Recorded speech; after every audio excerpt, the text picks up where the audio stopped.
Hello everyone, and welcome to today's SANS webcast, Elevating Your Analysis Tactics, the New Forensics Poster.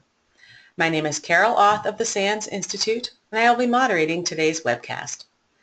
Today's featured speaker is Phil Hagen, SANS instructor.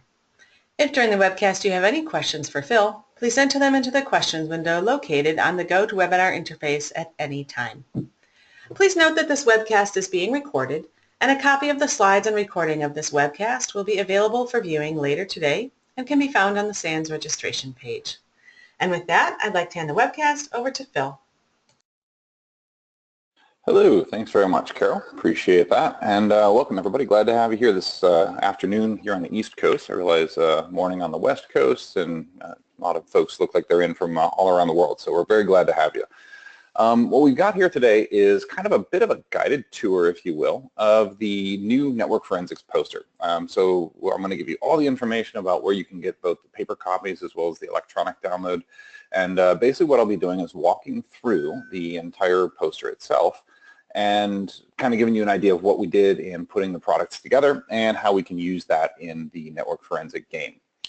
So this is a network forensic poster. I'll get a bit more into that coming up. And of course, you know that SANS has lots of different posters that we have, but this is going to specifically focus on the network forensic processes.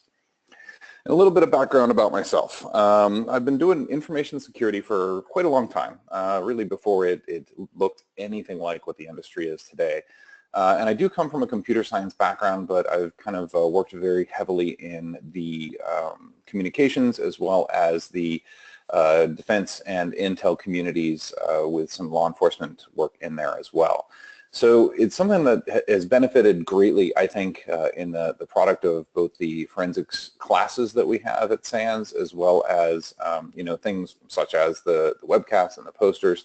Just because what you're seeing is not only the stuff that I'm fortunate enough to contribute to, but just our overall faculty in general really brings a lot of practical experience to the table. On the SANS side of the house, I am currently the Forensics 572 course lead. That's our Advanced Network Forensics and Analysis class. And I've been working with SANS for just about 7 years now. Have a chance to teach the course a number of times, large number of times all over the world, which is a great opportunity to interact with folks such as yourselves who are actually in the trenches working through a lot of the hardest challenges that we have in the forensic field, of course. And coming down to the content that we're going to have today, kind of a running joke, if you will, is that SANS is a poster company that also does forensic and information security training. Well, obviously, you know that we've got lots of different posters, and the reason that we do that is that it's a really good way to jam-pack a ton of information into a very small physical amount of space, relatively, but put that into a product that you can use as a reference, whether you put a copy on the wall, or a lot of organizations, a lot of people put 2 copies, one for the front, one for the back. But just a way that we can use this is more than just a cheat sheet, which we have lots of those too, but a way to kind of visualize the entire thing, which was really a great opportunity that I was happy to work with.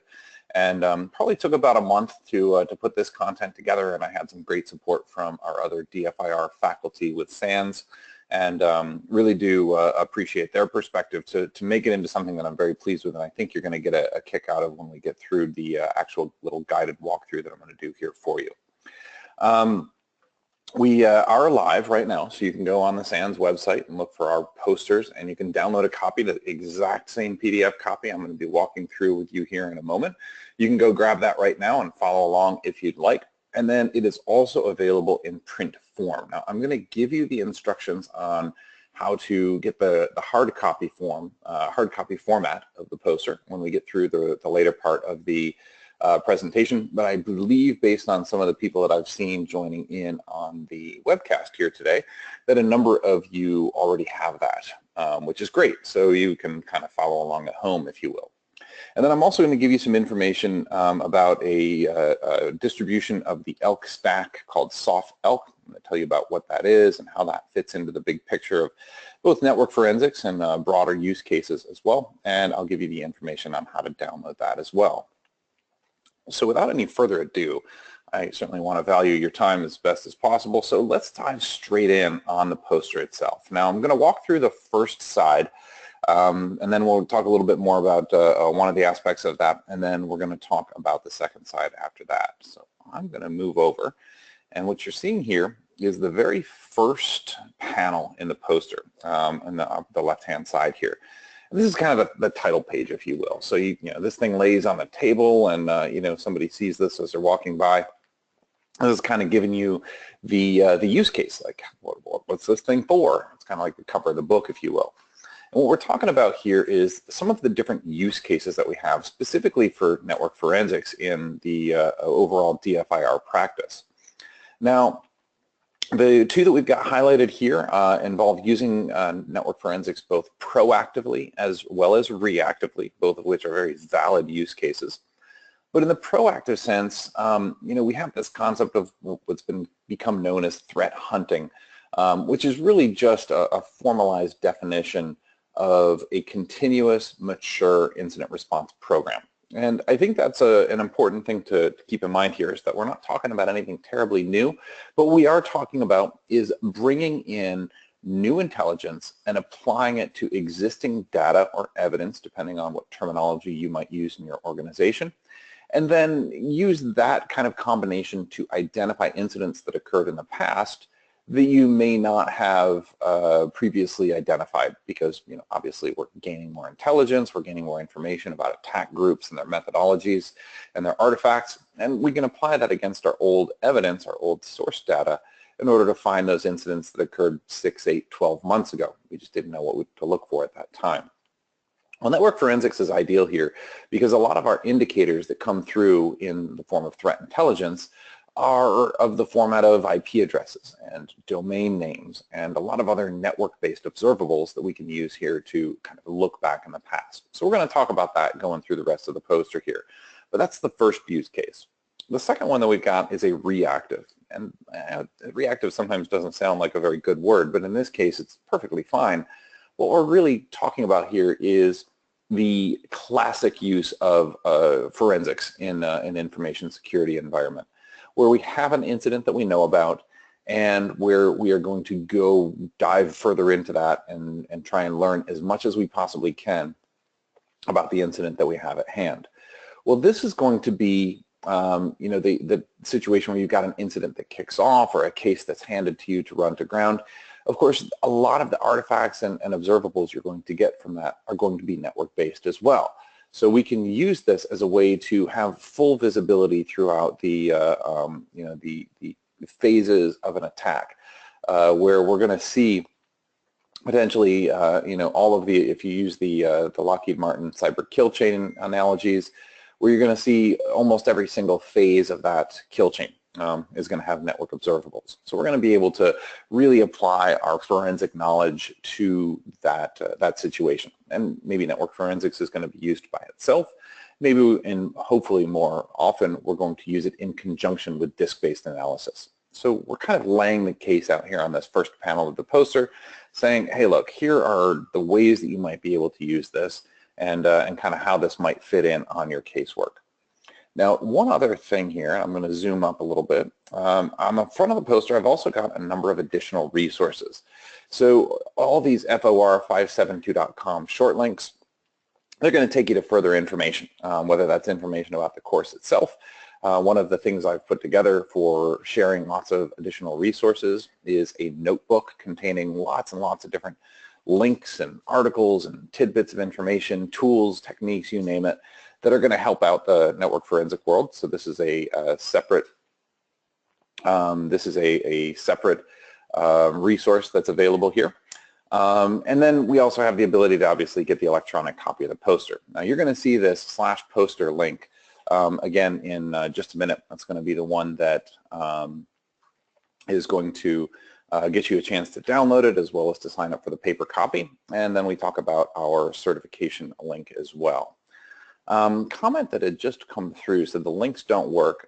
John, I did see that. I'm going to take note and just circle back. I checked on these before we did the webcast, so maybe something's happened in the last couple of moments, but I just mentioned that in case you see that there's anything a little funky, I will get back on that as soon as we can. And it looks like we've got a few folks that are working, that's working for. So I'll circle back on it though, John. I just didn't want you to think that was something that was overlooked. So, all right, next panel that we've got here, network source data types. You know, we have a whole lot of different evidence that we might get here. And I've kind of lobbed these into three main buckets. Now, this is just the way that we lay out our course, but it's also kind of minimizes and helps us to focus our attention on what we're going to be looking at. And I generally have the source data that's linked out into these three sections. The first one is what pretty much everybody thinks of first when you think of network forensic evidence, and that's going to be the full packet capture. You know, how are we going to do network forensics unless we have some kind of visibility? Well, a lot of organizations, you know, despite some of the you know, legal and technological limitations that come into play here, are going to go to full packet capture. Now, there's a lot of different ways this can be done. This can be done strategically, where you have a pre-positioned full packet capture architecture within your environment, or you may do this tactically in a way that you're going to set up full packet capture in front of a compromised system or a part of the network that you believe to be compromised, and that becomes a part of your incident response actions instead of part of your continuous monitoring actions, which would be the strategic ones. But regardless of how you do that, of course, there are challenges that come along with that. There's both in all three of these cases, rather, I have both the benefits as well as the drawbacks. Certainly when you look at the drawbacks of full packet capture, you have, I mentioned before, the legal concerns that come into play. A lot of organizations are unwilling or unable to collect full packet capture. Volume becomes a big issue. You could easily be looking through terabytes per day worth of data, and that scale comes with a lot of technical and management challenges as well. And of course, just being able to see into the communications, whether those are going to be encrypted or not, whether they're going to be well-known documented protocols or not, those kind of challenges come across as well. But of course, as you see here, that's just one of our three different types of network source data, because our second type is actually my preferred go-to source of evidence, and that's going to be NetFlow. Now, when I say NetFlow, I realize there's S-Flow, J-Flow, many different versions of NetFlow. You might be looking at IPFix, which is an open standard based on NetFlow, specifically version 9.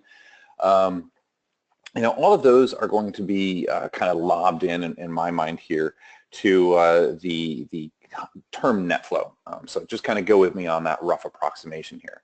But a flow record, by definition, is a summary record about a communication that's occurred in the past. And when I say summary, it's important here that we realize it has no content. It's only going to be a summarization of the headers of the communications in the network context here. So that's important because we're not going to be able in many cases to get to the lowest level finding, but we are going to be able to get a pretty good idea of what's going on. And the main benefit that we have here with NetFlow over full packet is speed and storage. It's going to be, in many cases, thousands of times faster to run a query against NetFlow than it is to run against full packet capture. Now we're going to be limited because I can't query based on content because there is none in NetFlow.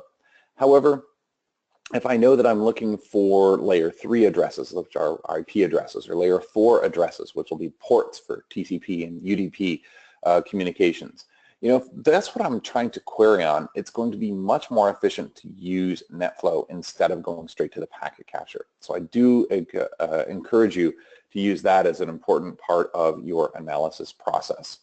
But the drawbacks here is that it is going to be content free. There's no content here, meaning I'm not going to be able to get to that lowest level finding. But used in conjunction with PCAP, it's kind of the best of both worlds, where we're going to be able to look at the summary records very quickly and really identify whether that full packet capture is even worth our time to examine any further. So it's going to be a very efficient workflow. And that NetFlow carrying through to PCAP workflow is something that we do focus on quite heavily within the course material in Forensics 572. So it's really a fun way to make the most of your time. One of the big themes that I use in class is that our jobs are in part to get to good findings fast. And one of the ways we're going to do that, of course, is by efficiently and effectively using the evidence and source data that we have available to us. Well, the third bucket probably needs a little bit less explanation because everybody's generally going to be familiar with the types of log files that we're going to have. And in the network-based world, we're going to see log files involving maybe, firewall logs or proxy logs or application server logs. Passive DNS is one that I'm going to mention here in just a moment. Lots of different log files are going to improve our visibility because a lot of organizations are already capturing them. But it does also require aggregation, requires efficient parsing because there's no one standard of log file format. So a lot of these are going to require either human-based interpretation or very, very extensive automated parsing, for example. So that's going to be the three main buckets that we have here. So packet capture, NetFlow, and logs. And coming back to the way that we're conveying this in the poster, you see these red, blue, and green little PFL logos. You're going to see those come back to you throughout the poster. These are little icons that I worked with a friend of mine who's a great designer to develop. And we're using these as kind of badge-like indicators of the three different types of evidence as they occur in the rest of the poster. And then we're going to use that through a lot of our other material as well. Scrolling down a little bit, our next panel that we have here is going to actually tell us where we get that kind of data. And I won't go through each and every one of these in turn, but the reason that I have this panel here is a lot of organizations who don't yet have a robust integration of network forensics into their overall DFIR practice really struggle with, well, where do I go to get this information? Do I just drop a tap and is that the only thing that's going to be usable? Well, as you see, that's one possibility, but we can have the chance of getting network-based evidence from many, many different platforms. So I'll use a router. Actually, you know what? I will use the layered 2 to 7 devices as well, as an example here. So you see that we've got our little icon badges in the upper right-hand corner telling us what kind of data we can expect to get from these. These are going to be ubiquitous throughout the entire organizational structure on the network diagram, so to speak, because any device anywhere in the environment that has either visibility into communications or is in control of communications has the ability to give us some kind of evidence about those communications. And this means we've got potentially hundreds or thousands of evidence creators that are going to be in a typical environment.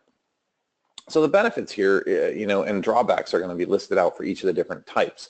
Whether you're talking about pulling in information off of your network infrastructure servers like DHCP or DNS, or heck, even the endpoint itself. That endpoint might be something that's creating extremely valuable log information, or maybe even that endpoint something that you want to start running full packet capture on.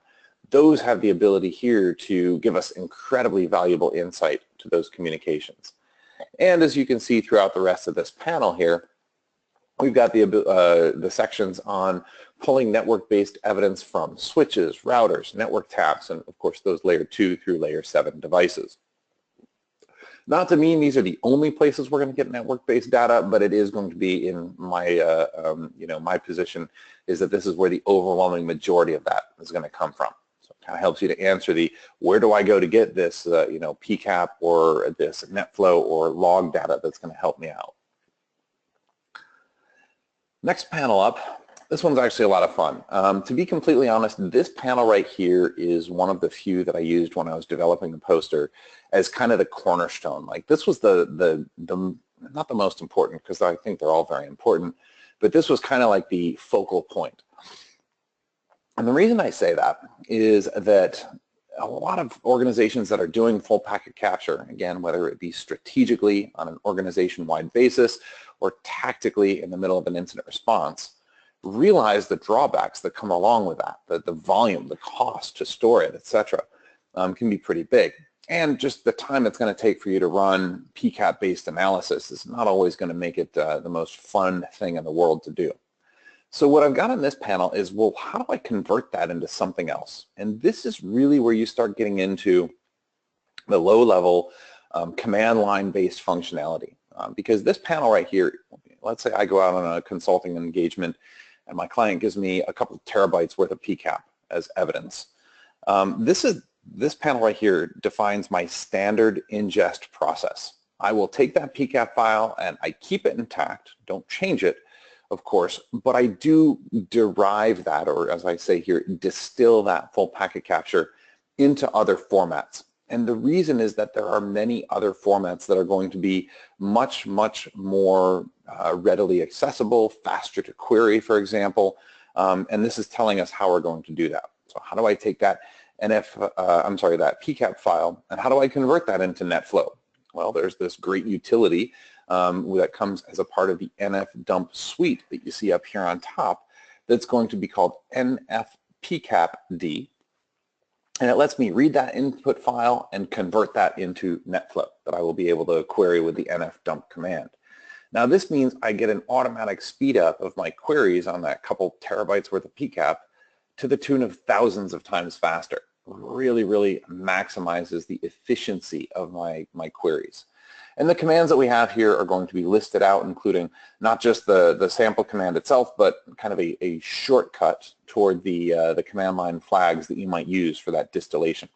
Not intended to be an extensive, overly comprehensive view of all those command line flags, but certainly enough to give you that initial benefit that, hey, what's the basic command that I need to run? And we don't only have that for distilling down to NetFlow. We also have distillation down to Bro logs. If you're not familiar with Bro, it's a fantastic network security monitoring platform. It'll take that PCAP file in and it will create lots and lots of different log files containing artifacts that you and I can then use a command that I'm going to get to in a moment that's going to help you to make sense of them. So basically, how do I slice and dice those logs? Even if it's millions or tens of millions of lines long, these are going to be logs that are still much faster for us to examine because Bro has normalized the content. It's presenting it to us in a useful format, and then we're going to be able to look into that more extensively. If you're not familiar with Bro, I'm going to show you a little bit more about that coming up down the line. If you are, then you know what a great value this is in the investigative workflow. It's going to save you hours looking through those Bro logs opposed to going straight to the PCAP file. And then the last one that we've got down here at the bottom is a third log file format, which is passive DNS logs. Now these passive DNS logs, I'm going to show you the content in a moment, but basically go with me for a moment and just realize that DNS is going to be one of the most valuable protocols for us to examine in a case because all of our other protocols use it. So it's kind of like this root protocol that we can use and go to one source, do one set of analysis, and it's going to make us give us very good visibility into all of the protocols and behaviors that are going on in the environment. And those three distillations are, again, that's my ingest. That's exactly what I do when I am first introduced to a large set of PCAP files, is I will convert them using these exact same command lines, and then I can start doing more efficient analysis overall. Well, next up on the poster, shifting a little bit over to the right here, is starting to look at the log files themselves. So, for example, up at the top I mentioned the Bro logs before. When you run, and I'm going to shift back to the left here for just a second, when you run this bro-r command that's in the center line here, bro-r and then the input PCAP file, Bro is going to create all these log files up at the top and probably lots more. There's a few dozen standard log files that will generally be created based on whatever content is in the full packet capture file. Now these are going to be listed out here so you can look at the directory full of http.log files and see what I can expect to acquire out of there. Obviously, that evidence is going to be based on any observations for HTTP that Bro had made based on its parsers and its internal coding. In addition, we've got the icons showing up here yet again. So the icons that we've got are corresponding off to the P, the F, and the L logos that we showed you previously. And in most cases, these are going to be reading in PCAP and writing out log files. But we'll also see that we've got this one kind of unusual case, our con.log file. Now this con.log file is going to be a NetFlow-like piece of information. I'm going to get more into that a little bit when we get into another one of our utilities that's covered heavily in the class and on the poster, but I wanted again to give you that visual indicator that you're looking at, in this case, a text file that is analogous to NetFlow. So NetFlow is going to be, of course, that summary record of communications that have occurred in the past. But all these log files are going to be useful for us because I can query them easily. They're written in ASCII, so it makes it really easy to grep through them, for example. But then I also have this bro cut utility that we're going to show you on the back of the poster. That's going to be a really good way of slicing and dicing through those files. Very efficient, very effective. And down below, we've got our passive DNS logs. Now, this utility specifically, the passive DNS utility that I had linked from the previous panel in the poster, is a free and open source utility written by a gentleman from Norway, whose name is Edward Felskjul, and he created a fantastic, very lightweight utility that you can use to generate these log files that I show you in this panel at the bottom here, based on DNS activity. Now, there are DNS logs with Bro. I personally prefer the passive DNS log format because I find it to be a little easier to ingest and to dissect. But again, your mileage may vary and it really boils down to your personal preference. But at least I'm going to show you here what those core pieces of information are for each of the records. We're going to get information that includes the timestamp, the client and server IP addresses, other information including the name that was requested, and most importantly, the response that comes back. So you'll see over in this almost third to last column at the end, that these are our IP addresses that were returned.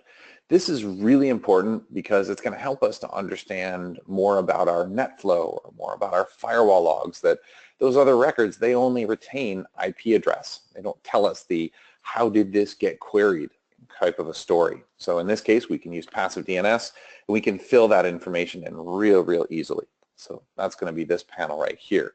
We're just kind of giving you an idea of some of the log files, and again, nice, easy, quick reference where you can say, what the heck am I looking at? Well, the poster is going to help you make sense of that very easily. Next panel up, I'm not necessarily going in any particular order, just kind of navigating counterclockwise around the poster. We've got our workflows. One of the questions that I get from a lot of students and people that I speak to is, tell me how I'm going to use network forensics. And we talked a little bit about that on the front panel, but this is really where we get into more detail. Now, there is no, as it says here, no one single workflow to perform forensic analysis in the network domain. There's just far too many permutations and different use cases. However, we generally are going to see that once we bring our information in, we've got to ingest it or perform those distillation steps that I talked about before, converting that full packet capture into something that's a little bit more accessible, a little more usable. Then we're going to want to kind of narrow our focus down, and this is going to be done with filters. Now, if you have full packet capture, those filters are going to be the Berkeley packet filtering language in most cases, which is great. But if you've got NetFlow, you've got different queries and different filter structures that you can use to your advantage.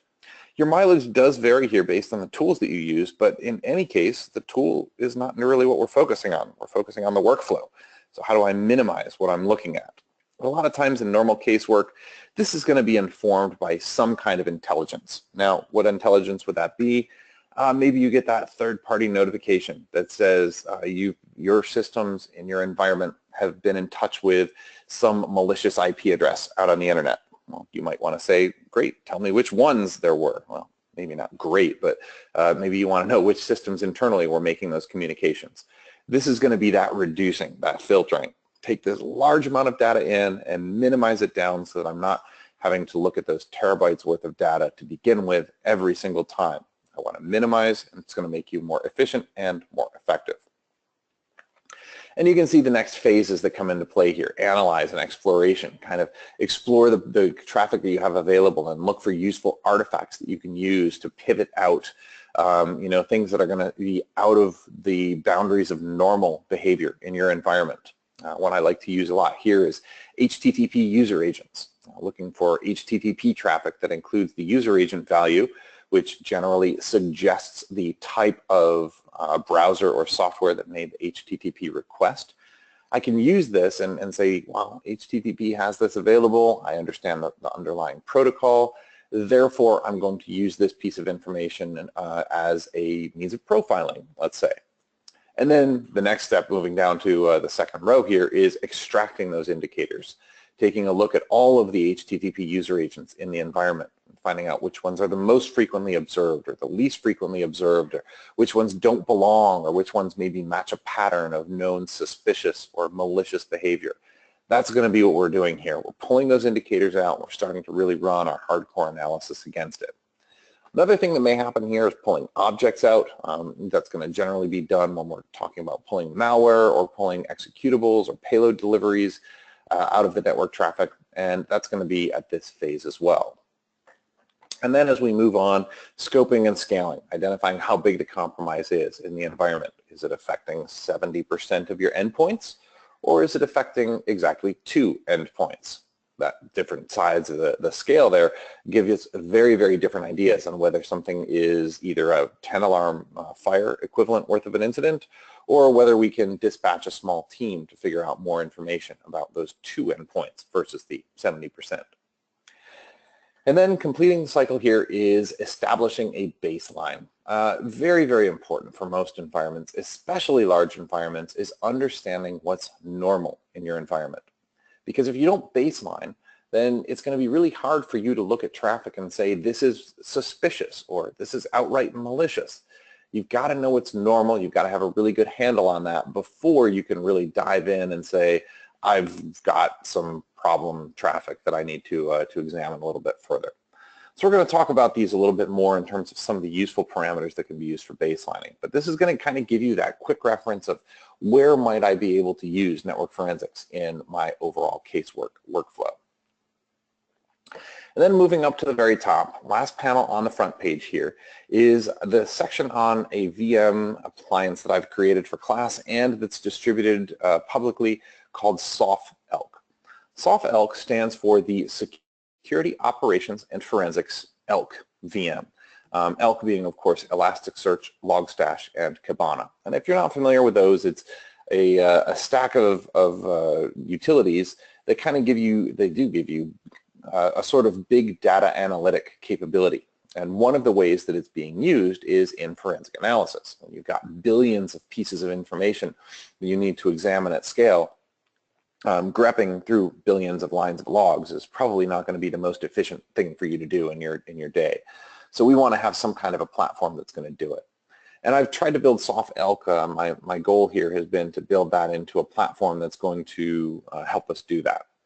So what is SOF-ELK? It is a pre-configured, ready-to-run appliance. It's a virtual machine you can download for free right now.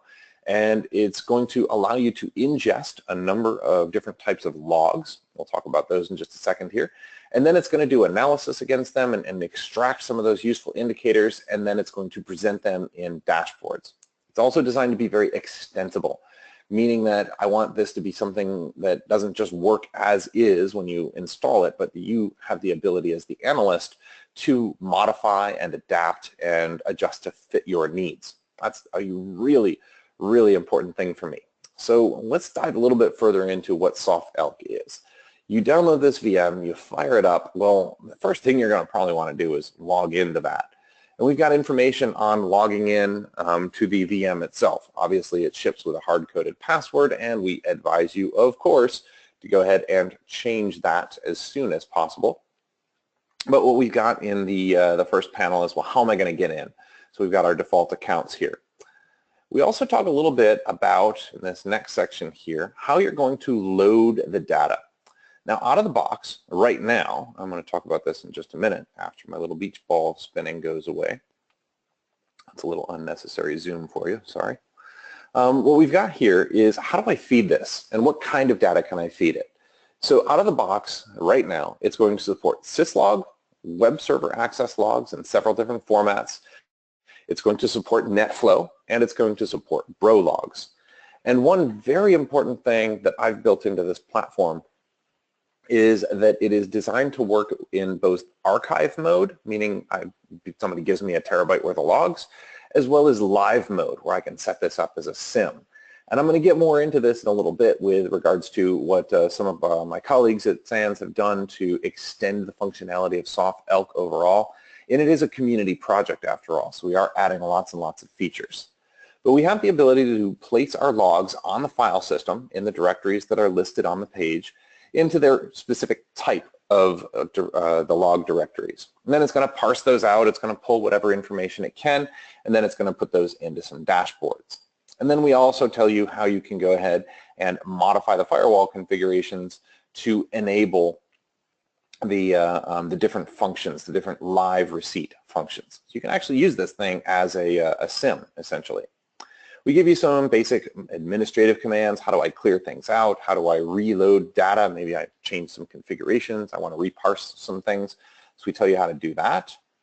And this is what I'm really excited about here, is I give you the ability to update this VM in the field. All of the configuration files for SOF-ELK live in my GitHub repository. And I'm making changes to those quite often. A lot of times we have people who will submit in pull requests because they've added a new parser or some new functionality. Or we've got some cool new dashboards that we want everybody to get their hands on.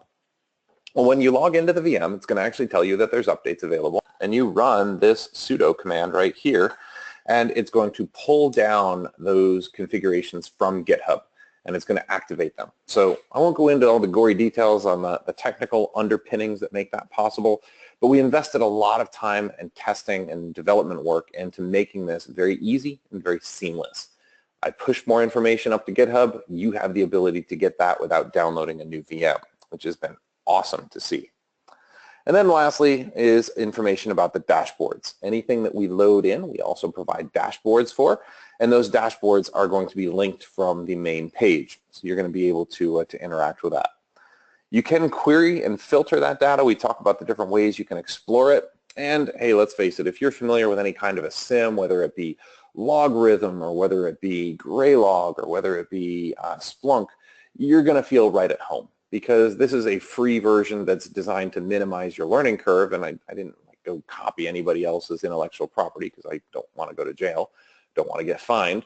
But I've certainly modeled what I consider to be the best practices around those different platforms. So we've kind of built them into all of these different instructions here. We talk about basically how you can use that VM itself. Now, this isn't a webcast about SOF-ELK, but I think it's really important to mention because it's something that we've really invested a lot of time into.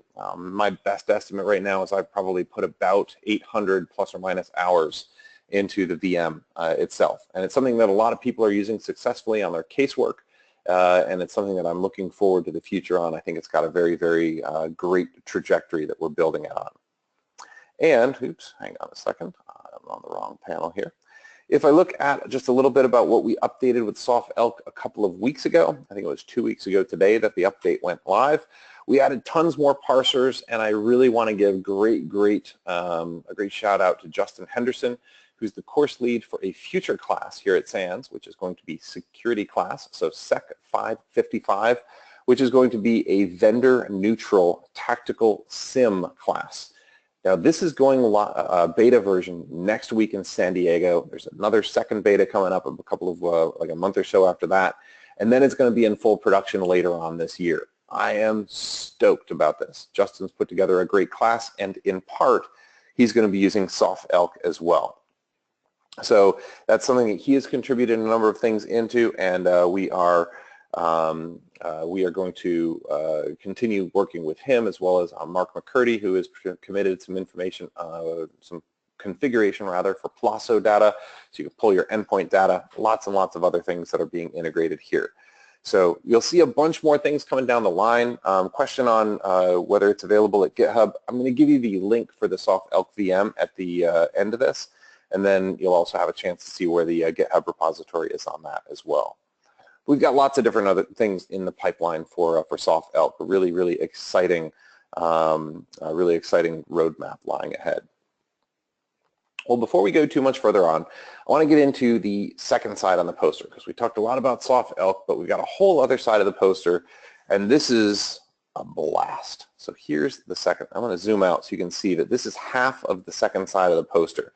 Now, realize you're going to get this in either PDF form, so you can zoom up as far as you want, or you get this in paper form. So this is really big. Normal, I would say, movie poster size is what you're looking at. But the whole top of this is just a bunch of different network forensic tools. Now, I'm going to pull a couple of these out in specifically. So I'm going to pull out, let's see, how about merge cap? We'll look at that. That's a fairly simple one that we can use to demonstrate the point. So each of these boxes that you see up at the top here is going to be a different tool. And in this case, we've got one for merge cap. I've got the icon telling us that this is a tool that works on PCAP files. I've got a summary of it. It tells us that we're going to be able to merge two PCAP files together. Merge cap is going to do that in a way that maintains time order, which is required by the PCAP file format. Basically, it's going to be a reliable, scalable tool that I can use to take lots of input files and merge them to one output file. We're going to then give you an example command, the usage statement that shows up here. My highlights don't show up, but we got a usage statement in the middle, and then a list of what those command line parameters are going to be. And we've got an example for every single command. Everything is going to tell you, here's an example of how you would use this to accomplish, an actual merge in this case. So that's one example. Zoom out and find another good one over here. We got a little bit just on grep, but I mentioned that I was going to look specifically at bro cut as well. So here's another one to demonstrate the point of the different tools that we have here.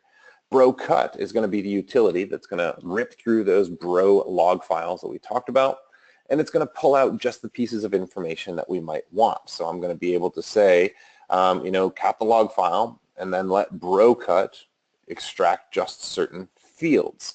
We talk about how you're going to use the tool and the examples down at the bottom. I'll use the second one. I'm zcatting, in this case, all of the HTTP log files that end with .gz. Bro is going to compress those by default, so it would let me go through a large number of these files at once. And then the brocut command says, says I'm going to use the UTC timestamp because local time is for chumps. We don't use local time in forensics. Everything should be UTC or bust. And I want the fields called TS, which is the timestamp. This ID orig H is the source host, the HTTP host field, the URI that was requested, the user agent, and then the response code, the informational code that's returned. Now, every protocol is going to have its own fields that you're interested in, but this is still designed to be that kind of quick reference cheat sheet through the, through all of the evidence that you might have available. And you can see as I zoom out to that top half of this side of the poster, there are probably about, I think I lost count, 20-some different tools that we have in here covering everything from PCAP files to log files to talking about how to query the net flow that's generated as we talked about before, where we've got NF dump off on the right-hand side. And we couldn't cover every single tool. We had to kind of get what I would consider to be the most bang for the buck. But as we certainly move through the, the forensic community, we're going to potentially add in additional files, additional tools here. So even good old, like I said, grep has a place here that it's very commonly used for querying log files. So we want to make sure that we include that in the workflow in that toolbox. Well, the rest of this side of the poster, the front side's got a lot of different modules and sections. So does the back. This is an area on the back when we're talking about network traffic anomalies that is useful for that scoping, for that profiling, building the baselines. Because a lot of times in your environment, you should have a pretty good knowledge of what the normal behaviors are. You should know the normal get versus post ratio for all of your HTTP requests. Whether you're talking about your clients making requests outbound to the internet, maybe look at that through a proxy server, or whether you're talking about looking at the requests coming in on your web server that you might run some kind of public or limited service on. But having that is important because, as you see here in this section of the this part of the poster, it helps us to establish normal behaviors. When it skews out of those baselines, then we want to investigate. It doesn't mean that if you've got this massive spike of posts that's 20 times the normal rate that you've got a problem. Maybe it's perfectly normal. Maybe you just got highlighted on some very popular website, for example, or somebody has found you from a Google search and they're really interested in your company. Or maybe you're going to see that somebody's trying to do something nefarious. But in any case, different nefarious type of actions like finding a remote access tool installed on your web server, or potentially looking for somebody performing brute force searches for vulnerable software on your server. It doesn't mean it's malicious. It doesn't even necessarily mean that it's suspicious, but when I see a get or a post ratio go out of whack from its normal baseline, it at least tells me, the human examiner, the analyst, I need to go figure out why. It's a very important hint that means I need to go sign up for a little bit more information.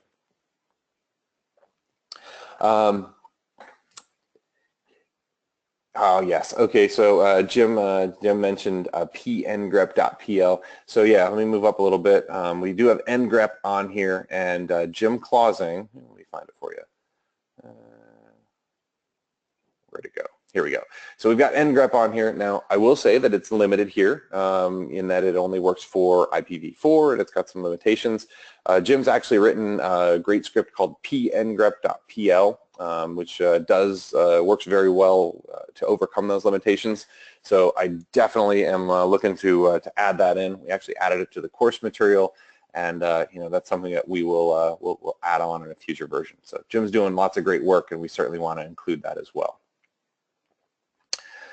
So these anomalies that we have here, I'm not going to go through every single one because obviously that would obviate the need for you to get the poster. We want you to download that. But you see a lot of these different things that I think are worth looking at in your environment and starting to classify, starting to look for what those normal behaviors are, because you should be able to explore those in your environment, and that's going to help you understand whether it's worth your time to investigate or not.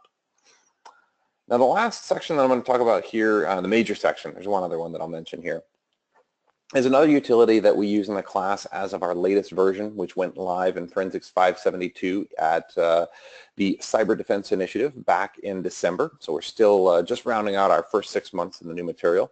And this is a utility called Moloch. Now Moloch is something that I think has a very important place in the network forensic workflow when you have a lot of PCAP data available, because it's going to act as this kind of broad parser, and it's going to put everything it finds into an elastic database. And what's it going to find? It's going to find all of the artifacts for HTTP-based activity. So it's going to pull out the fields like the user agent, and the host names, and the IP addresses, and it's going to enrich those. It's going to take every IP address and do some geolocation to country code and to autonomous system number, and it's going to store all that down in the database, which really makes Moloch a great platform for both live analysis, basically running this as live full packet capture, as well as running this for the kind of what I called before DFIR mode, which is going to be feeding it with existing packet capture. So once again, somebody gives me a large quantity of PCAP that I need to examine.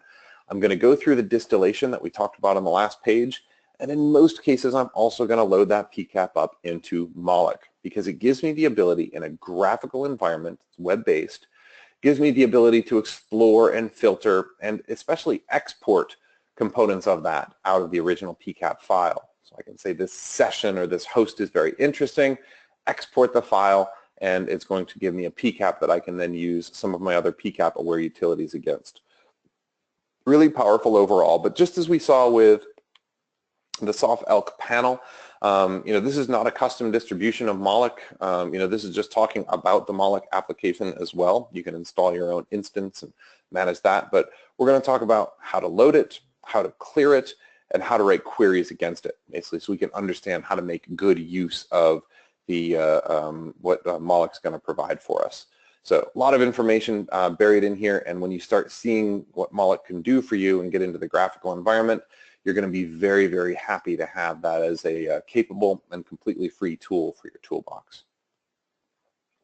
And then lastly, we've got our standard course slide. And the only thing that I'll say here is we definitely work together. All of the other course authors and I, we work together to make sure that we're representing a consistent DFIR picture. So it's great when we're talking in our Slack channel and working together on at-night presentations, or whether we're developing new components to the classes to make sure that it makes sense from everybody else's perspective as well. So I just mentioned this lastly because all of these courses work together in a way that's going to give each course very solid and consistent place in the DFIR curriculum.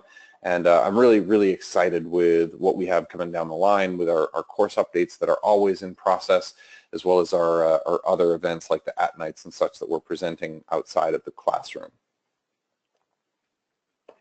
So now that you're all excited, how do I get it? Well, I mentioned the electronic version. You can go to FOR572.com/poster. You can download that PDF right now. And actually, I would be willing to bet that out of the 140 some of you that are here right now, probably about at least half of you have done that already. Now is everybody else's chance. You can go grab that PDF file.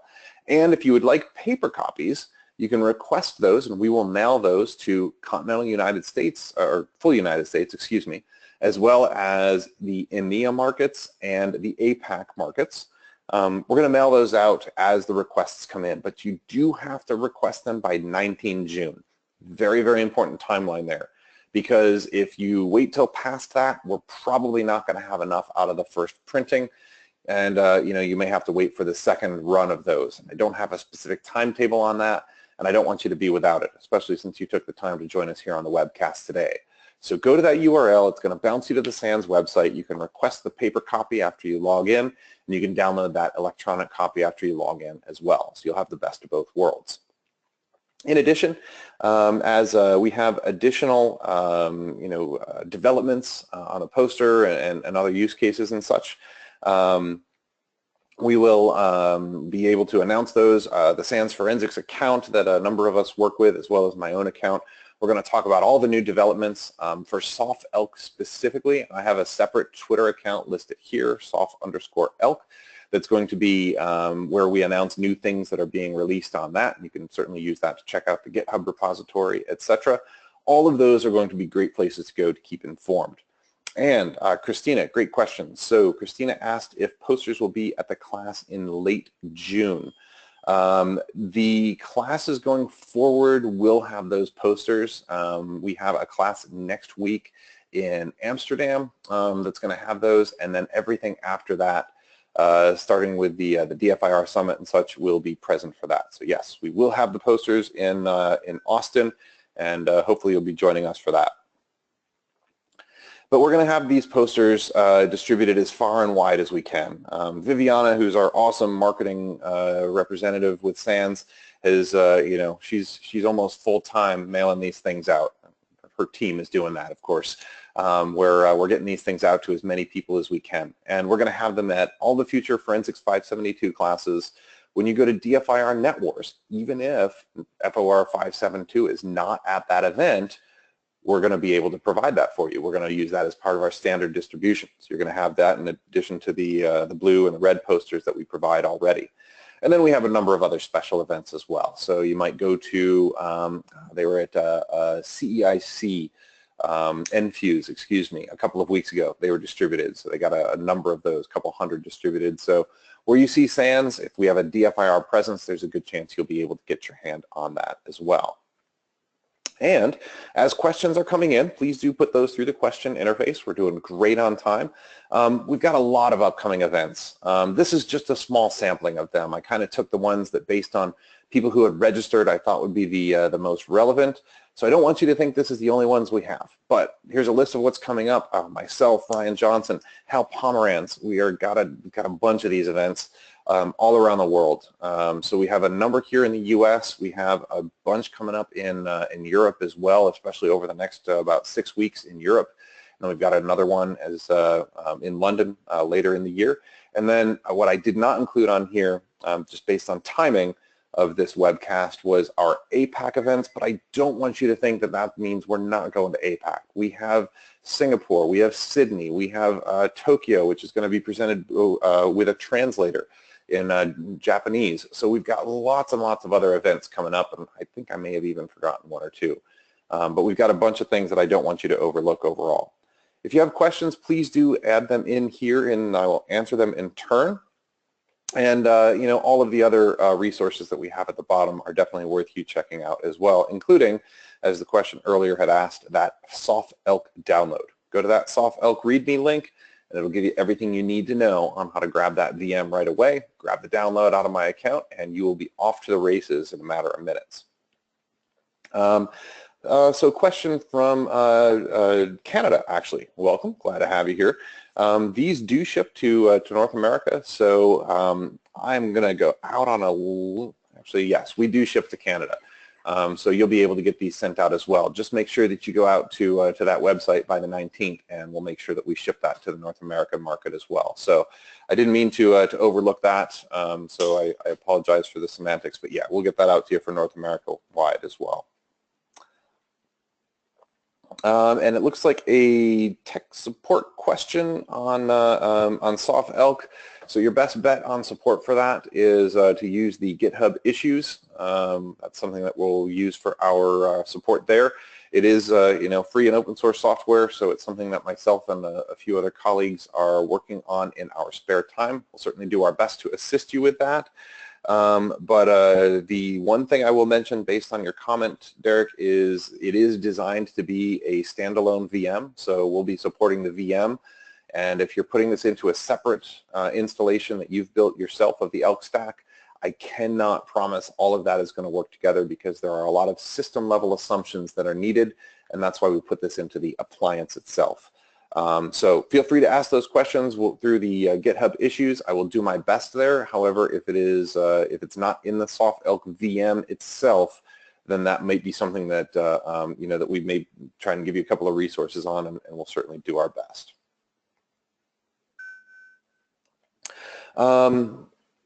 Yeah, so resources on SOF-ELK. It's designed to run, I think I ship it now with 4 gigs of RAM and 3 virtual CPUs or something like that. Throw at it whatever you can. I've got one running in my lab here. I've given it 4 virtual CPUs and I think 16 gigs of RAM or something like that. And I've had that scaled up to 300 million events or so. So I would say increase it to the maximum extent you possibly can. You certainly can't go wrong there. But as it's distributed, it'll work with a reasonable load as well. If there's any other questions, you can keep those coming in. We've got about 4 or 5 minutes left, so I'm happy to stick around as best as possible. And as Carol has mentioned in the chat, these slides will be available. You'll get links to those as well as the recording for this webcast. And we will take care of that for you very soon after this one closes out. So basically the video just has to get converted and then you'll have a chance to re-access this later. Share it with your colleagues or grab these slides to pull any of the URLs or little details that you may have missed. And as always, grab that poster. You can get the PDF and start exploring it straight away. Hope you've already had a chance to start following along with your own version at your desk or at home. And we're glad to have you join us, and certainly excited for you to get your hands on the poster overall. Are there any other questions?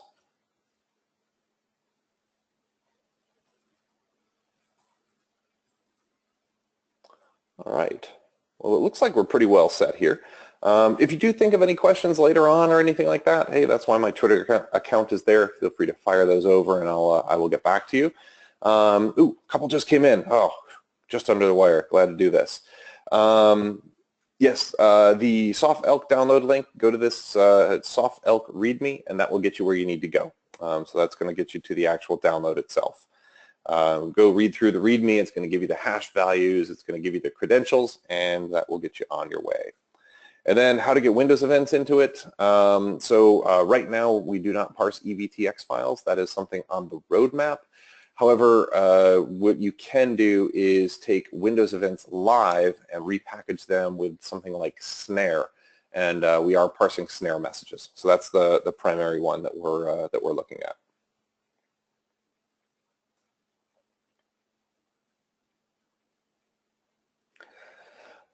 Here's a great one. Neil asks, any advice on how to keep the trend of network traffic anomalies? For example, the gets to posts. Running it daily will get lots of reports, so how do you detect those anomalies? You've hit on a critical component of this. And you know what? I have a feeling Carol's going to have to cut this one off because she's got another webcast. But I will summarize this out by saying running these baselines on a periodic basis, like every single day based on your whole day worth of traffic, and graphing them out visually is going to help you to identify that overall. So you're absolutely right that doing that, on a smaller, more granular scale is going to generate lots and lots of reports.